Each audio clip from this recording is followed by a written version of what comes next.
দীর্ঘমেয়াদী লড়াইয়ে প্রস্তুত হামাস। চলতি মাসের শুরুতে মিশর, কাতার ও যুক্তরাষ্ট্রের মধ্যস্থতায় ফিলিস্তিন স্বাধীনতাকামী সংগঠন হামাসের সঙ্গে ইসরায়েলের একটি যুদ্ধবিরতির আলোচনা হয়। তবে শর্ত পছন্দ না হওয়ায় ইসরায়েল এ যুদ্ধবিরতির আলোচনা থেকে সরে আসে। এরপর হামাস জানায় যুদ্ধবিরতি নিয়ে ইসরায়েলকে আর ছাড় দেবে না তারা।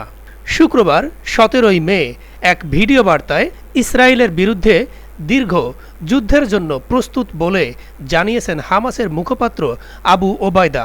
খবর আল জাজিরা। ভিডিও বার্তায় আবু ওবায়দা বলেন, আগ্রাসন যতই দীর্ঘস্থায়ী হোক না কেন, ফিলিস্তিনিরা রাফাহ এবং গাজার অন্যান্য স্থানে আক্রমণের বিরুদ্ধে রুখে দাঁড়াবে। আমরা শত্রুর বিরুদ্ধে দীর্ঘস্থায়ী যুদ্ধের জন্য প্রস্তুত। তাদের এমন জলাভূমিতে টেনে নিয়ে যাচ্ছি যেখানে তারা তাদের সৈন্যদের মৃত্যু এবং তাদের কর্মকর্তাদের বন্দিত্ব ছাড়া আর কিছুই পাবে না।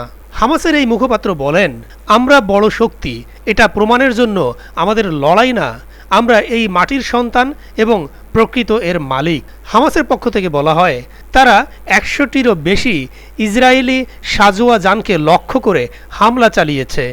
পাশাপাশি টানেল উড়িয়ে রকেট ও মর্টার হামলা চালিয়ে ইসরায়েলি সেনাদের হতাহত করেছে।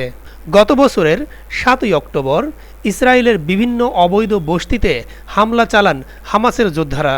ওই হামলায় সব মিলিয়ে 1200 ইসরায়েলি এবং অন্যান্য দেশের নাগরিকরাও নিহত হন।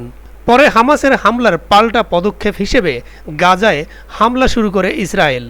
ফিলিস্তিনি স্বাস্থ্য মন্ত্রণালয়ের তথ্য অনুযায়ী এখন পর্যন্ত 35,000-এর বেশি ফিলিস্তিনি এই হামলায় নিহত হয়েছে, যাদের 1/3 শিশু।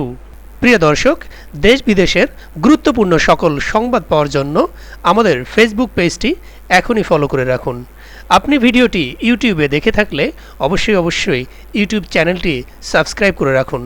দেখা হচ্ছে পরবর্তী ভিডিওতে। আসসালামু আলাইকুম।